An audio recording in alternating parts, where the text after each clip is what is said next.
Olá, eu sou a aluna Pamela Vitória da Silva Soares. Juntamente com os alunos Cláudia Araújo Freitas, Érica de Moraes Freire e Zóila Gabriela Oliveira Romero, abordaremos o tema Causa, Mecanismos e Tratamentos da Gota. Trabalho este da disciplina de Bioquímica, ministrado pelo professor Igor Nácia. Trabalho o qual faz parte do projeto de extensão em Nova Campus, da Universidade Estadual de Roraima. Agora nós iniciaremos com a introdução. A artrite inflamatória secundária, também conhecida como gota, é uma doença metabólica que atinge uma ou mais articulações. Trata-se de um tipo de artrite. É caracterizada pela elevação de ácido úrico no sangue, o que leva a um depósito de cristais de monourato de sódio nas articulações. É este depósito que gera o surto de artrite aguda secundária, que tanto incomoda os seus portadores. É importante saber que nem todas as pessoas que estiverem com a taxa de ácido úrico elevada, hiperuricemia, serão portadoras de gota. Somente 20% dos hiperuricêmicos desenvolverão a doença. A maioria dos portadores de gota é composta por adultos. Historicamente falando, a doença foi descrita inicialmente por Hipócrates, no século V, com o nome de gota, por se acreditar que os espíritos malignos pingavam um fluido malévolo nas articulações. Acredita-se que personalidades como Leonardo da Vinci, Isaac Newton, Charles Darwin, Voltaire e Alexandre Grande apresentavam essa doença. Acomete cerca de 3% da população mundial e tem prevalência em países ricos, devido ao alto consumo de dietas ricas em carne, peixes e frutos do mar, aves, legumes e cervejas, alimentos com alto índice de purinas. É mais comum entre homens entre 30 e 50 anos, e sua prevalência entre homem e mulher é na proporção de 7:1. As causas da gota são a ausência congênita de um mecanismo enzimático responsável pela excreção do ácido úrico pelos rins. Sem essa eliminação adequada, há um aumento da concentração desse ácido no sangue, produção excessiva de ácido úrico pelo organismo devido a um defeito enzimático. Neste caso, a pessoa produz uma grande quantidade de ácido úrico e os rins não conseguem eliminá-la.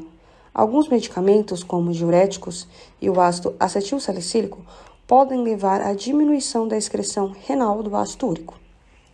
Existem também os fatores que podem desencadear as crises de gota, que são, em pessoas hiperuricêmicas, como ingestão de álcool, principalmente vinho tinto e cerveja, dieta rica em determinados tipos de alimento, ricos em purinas, trauma físico, cirurgia, quimioterapia e uso de diurético. Existem alguns fatores que aumentam o risco de gota.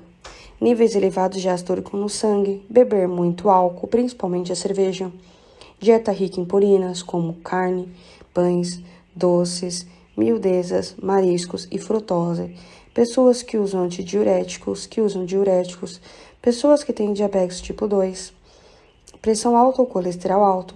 Essas condições podem significar que os seus rins são menos capazes de eliminar os uratos. Pessoas com doença renal, obesidade ou excesso de peso, insuficiência cardíaca e hereditariedade. Esses são alguns dos fatores que aumentam o risco da gota. Continuando o desenvolvimento, agora irei falar do mecanismo de formação dos cristais de urato de sódio. Urato de sódio, como nós vimos, advém do ácido úrico. Urato de sódio é um sal solúvel em água, formado pela combinação do ácido úrico com o íon sódio. Quando os níveis de ácido úrico no sangue estão acima do nível de solubilidade, estes cristais de urato começam a se formar e se depositar nas articulações, desencadeando a inflamação característica de gota. A solubilidade de urato depende de fatores como temperatura, concentração e fatores que influenciam na nucleação e crescimento dos cristais.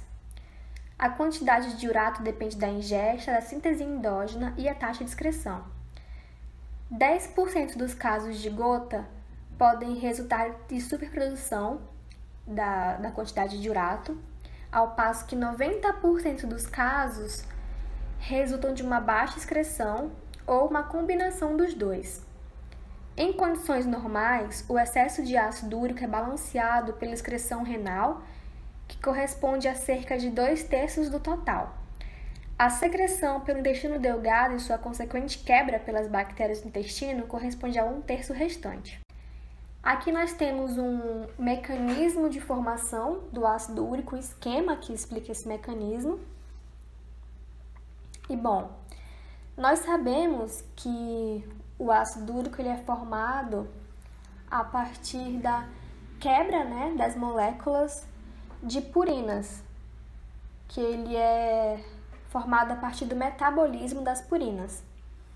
E nós sabemos que nós obtemos as purinas de duas formas: endogenamente, quando o nosso próprio corpo produz, ou exogenamente, através da alimentação. Aqui nós temos a adenosina, que é transformada em inosina a partir da adenosina deaminase. Essa inosina é convertida em hipoxantina a partir da nucleotidase. E essa hipoxantina ela é convertida em xantina a partir da xantina oxidase. Ao passo que a guanosina é convertida em guanina a partir da nucleotidase. E a guanina é convertida em xantina também a partir da guanina deaminase. A xantina, que é o resultado do metabolismo das duas purinas, é convertida em ácido úrico a partir da xantino-oxidase. E aqui nós temos um outro esquema que nos explica o mecanismo do desenvolvimento da gota. Então, como que acontece? Quando se ingere e quando se produz as purinas, os níveis de ácido úrico no nosso organismo aumentam. E daí isso pode ser balanceado por perdas intestinais e excreção renal, ou, se não ocorrer esse balanço, vai acontecer uma supersaturação de urato e a cristalização desse ácido úrico, que resulta na gota. Sobre os mecanismos de evolução da doença. Bom, pode acontecer uma hiperuricemia assintomática, que é o aumento do ácido úrico assintomático, sem sinais e sintomas. Pode também acontecer uma artrite aguda, que é o início abrupto da crise de artrite, bastante dolorosa, geralmente à noite, e é caracterizada por uma monoartrite de articulações periféricas. Dor, tumefação, pele avermelhada, extrema sensibilidade, e ocorre frequentemente na primeira metatarsofalangeana, que é a artrose mais comum do pé, denominada de podagra, que é a gota que afeta principalmente articulações do pé ou dedos do pé. E essa crise dura em torno de 3 a 10 dias. Também pode ocorrer o período intercrítico, que é o período chamado dessa forma porque ocorre entre as crises e com o passar do tempo, e começa a diminuir, apresentando crises mais frequentes. E a gota tofosa crônica. Na evolução da doença, pelo longo período do ácido úrico estar elevado na circulação, esse ácido acaba se depositando sob forma de cristais de urato em diversos tecidos, como a pele e os tecidos conjuntivos, formando os tofos gotosos, e o lugar clássico de depósito na orelha. O diagnóstico da gota pode ser feito clinicamente em pacientes com hiperuricemia com clínica típica, que melhoram com o diagnóstico proposto. Pode ser feita uma punção articular chamada de artrocentese, que detecta a presença de cristais de urato no interior dos leucócitos. Podem ocorrer exames laboratoriais, como hemograma completo, ácido úrico, creatinina, ureia, sódio, potássio, PCR. Também pode ser feito ácido úrico urinário 24 horas. Pode ser colhido urina tipo 1, que é a parcial de urina mais urocultura. Também pode ser feito raio-x articular, que detecta a presença de erosões sacabocados, que se desenvolvem após a instituição do adequado tratamento, e ultrassom e tomografia do abdômen, que avalia cálculos renais. Para continuar o nosso tema sobre artrite gotosa aguda, vamos falar um pouco sobre o seu tratamento. O tratamento da crise aguda de gota é subdividido em opções, dependendo da efetividade e de efeitos colaterais dos medicamentos. Os níveis de ácido úrico não devem ser alterados, para mais ou para menos, durante o tratamento da crise, pois só agravaria o quadro por deposição de novos cristais. A primeira linha são os AINES, os anti-inflamatórios não esteroidais. Deve-se orientar sobre os riscos de úlcera hemorrágica, principalmente em idosos. São diversos os exemplos, como o ibuprofeno, o diclofenaco de sódio.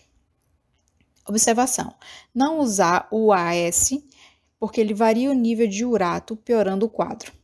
Na segunda linha temos a colchicina, antigamente considerado como primeira linha. Atualmente, ele é de segunda linha, por sua dose terapêutica ser muito próxima à dose tóxica. Vários efeitos colaterais como diarreia, náuseas, cólicas abdominais. Sua ação é baseada na inibição da fagocitose de cristais pelos leucócitos. A terceira linha nós temos os corticoides articulares.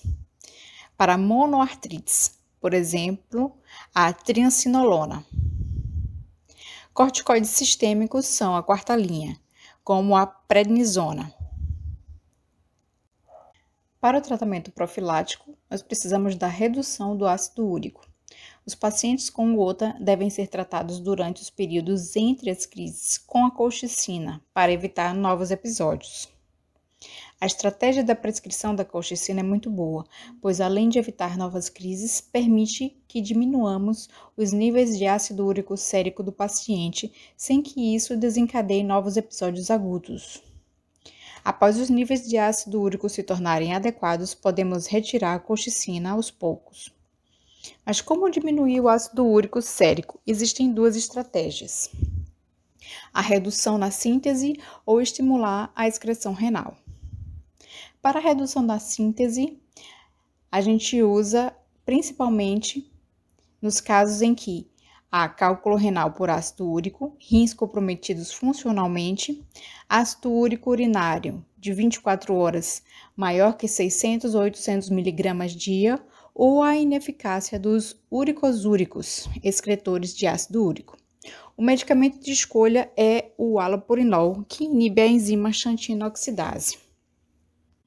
A segunda estratégia é o estímulo à secreção renal. Por ser o principal mecanismo causador de hiperuricemia, 90% dos casos, reverter a diminuição da eliminação do ácido úrico pela urina constitui um bom tratamento.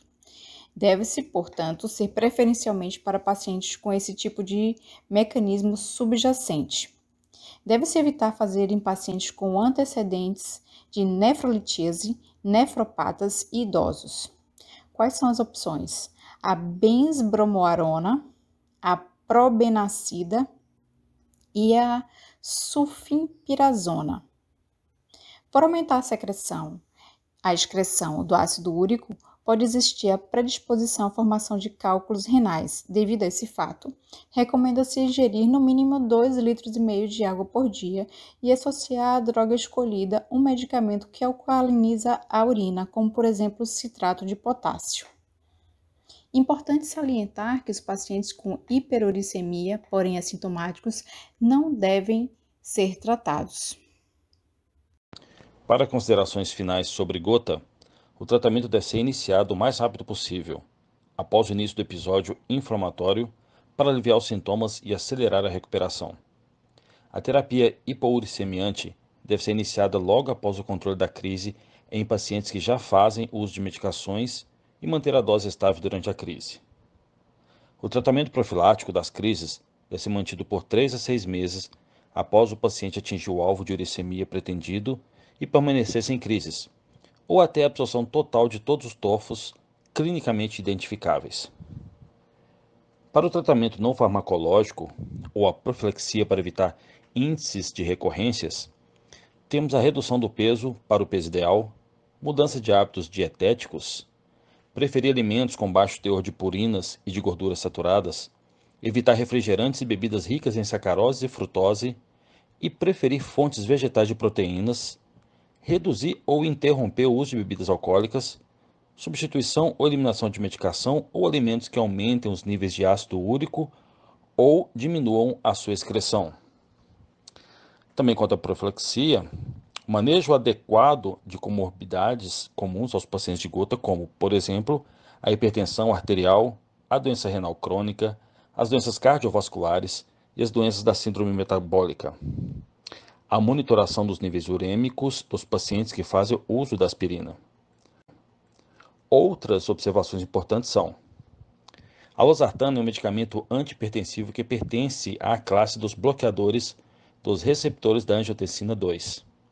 Além de reduzir a hipertensão arterial, ela também possui propriedades uricossúricas, ou seja, ajuda a reduzir os níveis de ácido úrico no sangue. Preferir a losartana em relação a outros medicamentos antihipertensivos orais em pacientes com hiperuricemia, além de tratar a hipertensão, é possível ajudar na redução dos níveis de ácido úrico e evitar as complicações que podem surgir. Não devem ser trocados agentes hipoglicemiantes, como o fenofibrato, somente pelo seu efeito uricorredutor, ou seja, a decisão de trocar ou ajustar medicamentos hipoglicemiantes deve ser feita pelo médico responsável pelo tratamento do diabetes, levando-se em consideração a situação clínica do paciente, os objetivos do controle clínico da glicemia e quaisquer outras condições médicas dos pacientes. O efeito uricorredutor do fenofibrato pode ser um benefício adicional a pacientes com dislipidemia e uricemia, mas não pode ser o único critério de escolha do agente hipoglicemiante.